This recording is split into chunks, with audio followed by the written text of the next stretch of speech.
Now, it's Everything is Golden on the Red Apple Podcast Network. Here is your host, James Golden, a.k.a. Bo Snerdley. Ladies and gentlemen, welcome to another episode of Everything is Golden. I am your host, James Golden, also known as Bo Snerdley. You know, June is a month of anniversaries, and there's one in particular that affects all of us, whether we know it or not. On June 21st, 1788, the Constitution of the United States of America became the framework for how we would govern ourselves as a people. New Hampshire, on that day, became the 9th of 13 states to ratify it, and that's what put it over the top. Until the Constitution was ratified, this country was governed by something called the Articles of Confederation. And for those of you who went to public schools, know that does not refer to anything with the Civil War and the Confederacy or anything like that. The new Constitution, this document was tailored to meet a newly formed nation made of states acting more like independent sovereign countries. I'm reading this from the constitutioncenter.org website, and I'm also intermixing with the reading some of my own takes on what this magnificent document meant. And I want to stress this point because this is important, again, for people that didn't study American history or don't study it. Until the Constitution came into effect, the states had more power than the federal government. That was the big argument. How strong a federal government did we want in this country? That was one of the arguments. There were many going on. There were arguments about slavery that was still going on. There were arguments about all sorts of things, about tariffs, taxes, the power of who would lead the country, the presidency, all of that. All of these things were being debated, and it took years to get through this stuff. Just think about this. The Constitution, 1788, on June 21st. When was the Revolutionary War over? July 4th, of course, 1776. A lot took place during that period of time. The ultimate outcome, though, was that the Constitution marked the creation of a completely new form of government. And that is something, my friends, that is really crucial. When you understand what America is and why the American experiment was so radical, it comes down to this: the Constitution. The way that we organized ourselves as a nation had never been seen in the entire world before. This idea that people had the actual right to set up their own government and to run it, we the people are actually in charge of this government, was a radical departure from what the world looked like before the Constitution. You had feudalism still going on. Again, for those of you that don't study history, you had these powerful lords, you had these powerful figures that ran their own fiefdoms, their own little kingdoms inside of country. Of course, if you look at the predecessor to our Constitution, you cannot talk about what this American experiment, how it became the American experiment, without looking at the Magna Carta and how important that was in the history of this country and of Great Britain, where you had the idea that the people did have some rights. Everything just didn't emanate with a king. That may have been one of the sparks, but certainly the United States Constitution took it a step further. Do you know that our Constitution is the world's longest surviving written charter of government? Think about that, too. You have nations that have been on this earth for thousands of years. Egypt, China, India. You look at some of these other places that have been around way before America was even thought about. And in some of these places, they're still arguing about how to best govern their own peoples. In others, the people have no voice at all when you think of where China is and the kind of nation that China has become. But on June 21st, the Constitution of the United States, 1788, was ratified. New Hampshire, as I said, became the 9th and last necessary state to ratify the Constitution. By 1786, what had happened was the post-Revolutionary War Articles of Confederation, had become apparent that they were no longer doing what they were supposed to do. There was a lack of central authority over foreign and domestic commerce. Individual states couldn't figure out how to do this on their own, that in a meaningful way for the nation. So on May 25th, 1787, the Constitutional Convention convened at Independence Hall in Philadelphia.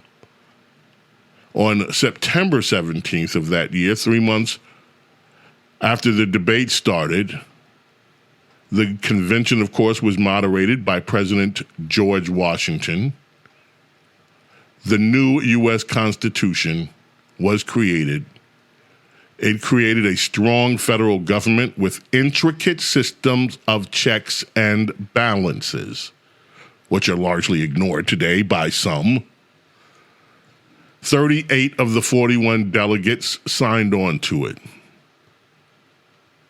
And then on December 7th, 5 states, Delaware, Pennsylvania, New Jersey, Georgia, Connecticut, ratified it in quick succession. However, other states opposed it, like Massachusetts. And it took a minute before those arguments were settled. But again, this is a very historic day, not just for us, but in the history of the world. What America did by setting up this Constitution, which today, again, survives as the oldest constitutional document that is still into effect in the world, was changed the entire world. America, this is what the promise of America became. These people can actually set up a government to govern themselves as a people. Not handed down by a king, not ruled by feudal lords. This nation, where the people themselves decide how they are governed, we the people. It is a remarkable thing. And we used to have a Constitution Day in the United States. It would be wonderful if we could bring it back and people were actually talking about the Constitution. Americans love using their credit cards, the most secure and hassle-free way to pay. But D.C. politicians want to change that with the Durbin-Marshall credit card bill. This bill lets corporate megastores pick how your credit card is processed, allowing them to use untested payment networks that jeopardize your data security and rewards. Corporate megastores will make more money, and you pay the price. Tell Congress to guard your card, because Americans lose when politicians choose. Learn more at guardyourcard.com. I want to talk about another anniversary, too. This day, in the 1960s, something horrible happened. 3 civil rights workers were killed. And it was, why? Why did that happen? We don't hear about them very much anymore. Michael Schwerner, Andrew Goodman, and James Cheney were killed by a Ku Klux Klan mob near Meridian, Mississippi. These 3 young civil rights workers were working to register black voters in Mississippi, and that got the Klan upset. Now, who were they? The Klan Democrat Party militia. That was the Klan. That's history, folks. The Democrat Party ruled the South with an iron fist. The Ku Klux Klan was in the South and elsewhere their militia mob. In the 60s, when the desegregation movement was coming into its own, these freedom riders, as they were called, went down to help elevate the idea that black people were citizens too and should participate in all of America's freedoms. Buses were firebombed. Ku Klux Klan people beat activists. They continued, though, to come, these freedom riders. When Schwerner, Goodman, Cheney, a young black man, were coming back from a trip to Philadelphia, Mississippi, the deputy sheriff, this is the power of the state. The deputy sheriff, a guy by the name of Cecil Price, who was a Ku Klux Klan member, pulled them over for speeding. He held them in custody, while other members of the Ku Klux Klan prepared to murder them. Eventually, they were released, and then the Klan went into action. They chased the car that they left in. They cornered it in a secluded spot in the woods. They shot these 3 civil rights workers and buried them in graves that had already been prepared. The FBI was called in to investigate. After word of this got out, they were missing. Mississippi, the state run by Democrats, refused to prosecute the assailants in state court. The federal government would ultimately charge 18 men with conspiracy to violate the civil rights of the 3 freedom riders, one of whom, by the way, is Jewish. And it is when you see right now the anti-Semitism that is spreading in this country and how it has been adopted in part by some of these young African-American kids on college campuses, these kids have no idea the history and who stood with black people in their move to get freedom in this country. And it's disgraceful. But anyway, Bowers was among other men that were convicted. 8 were acquitted. The all-white jury, Democrats, deadlocked on the other 3 defendants. On the 41st anniversary of the 3 murders, on June 21st, 2005, Edgar Ray Killen was found guilty of 3 counts of manslaughter. He was 80 years old at the time. An outspoken white supremacist, part-time Baptist minister was sentenced to 60 years in prison. It took a while. This country we have gone through remarkable changes in America. You look at the way that the Constitution came about, the length of time that it took between the Revolutionary War, and now you look at the distance between the time our Constitution was formed and when people actually gained their freedom, all people, by the law. It took us a while. But the American journey is one that has never been seen in the world, where we could self-correct. This nation, we could self-correct the defects that happened in this country at our founding and beyond. And that's one of the most remarkable things about the founders of this great American experience. They couldn't solve all the problems when they founded the country. We went through a long process before we even decided how to govern ourselves. We went through a long process, an even longer process, and a war, the most costliest war in terms of casualties, the Civil War, a fight between ourselves, Americans, as to how we were going to govern and not let this nation continue to be torn apart. But we did it. And the result is this America, this new form of government, became a lightning rod for people all around the world who wanted what we had, freedom. Was that freedom perfect in the beginning? No. Is that freedom perfect now? No. It is something that we all have to play a part in to make sure that this American experiment survives. But it is the best form, who said this? The best form of government that exists, that we know how to do in the world.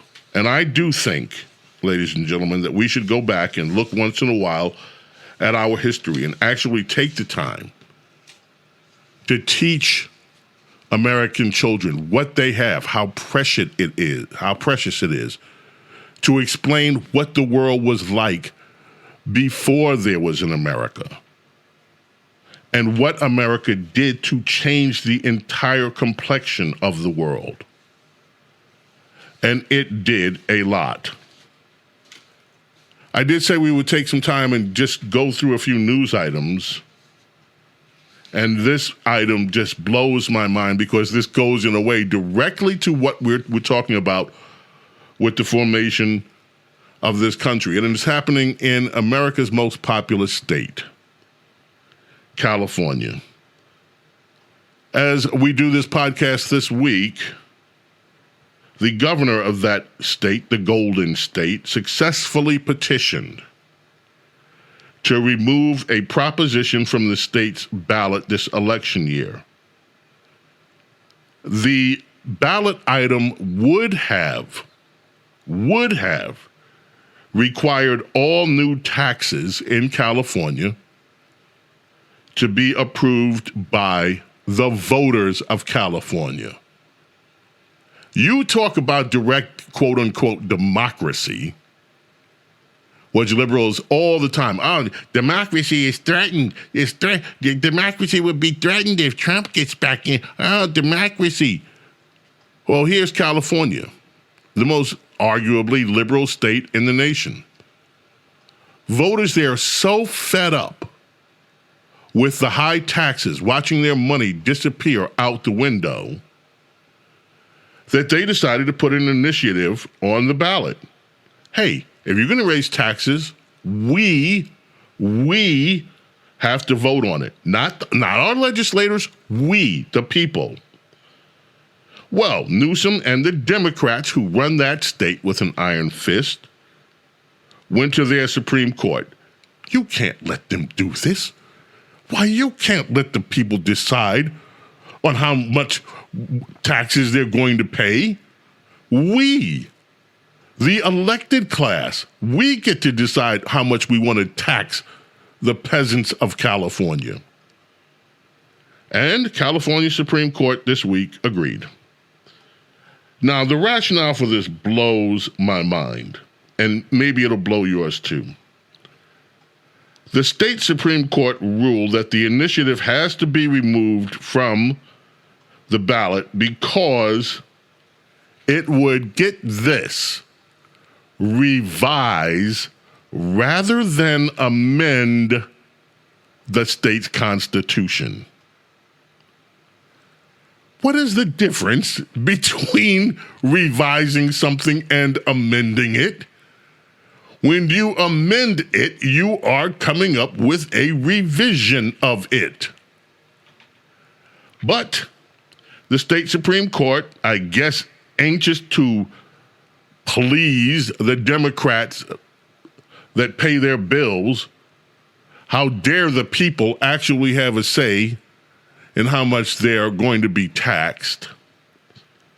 The Supreme Court of California said, nope, got to take it off there. We cannot have the good people of California deciding how much they are going to be taxed.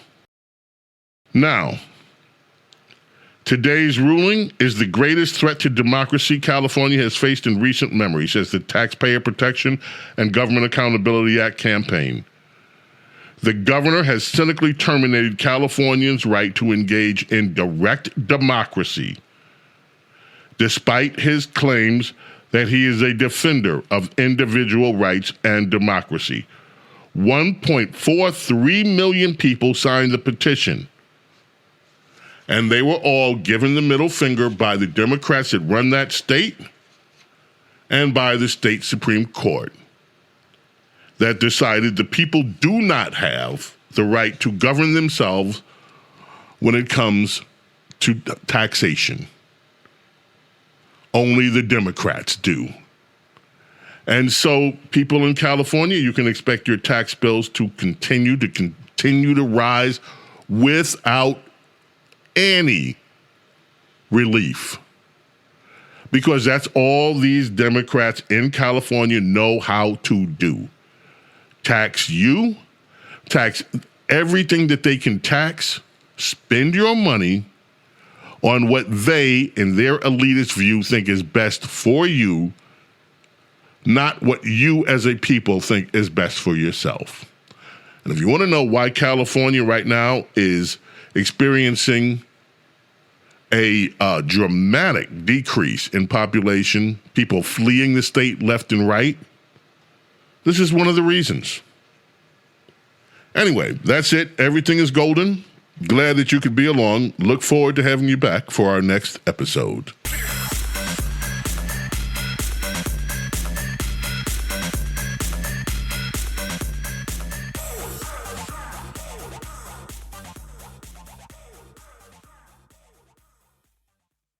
Hey, it's Austin James. If you're like me, trying to live your best life while living with diabetes, you can relate to worrying if you're doing a good job managing your diabetes. I use the Freestyle Libre 3 Plus sensor to get real-time glucose readings and see the impact of every meal and activity to make better decisions. The Freestyle Libre 3 Plus sensor can help me live life with diabetes on my own terms, and it gives me more time for the things I love, like being a dad and a musician. Now this is progress. Learn more at freestylelibre.us. For prescription only. Safety info found at freestylelibre.us.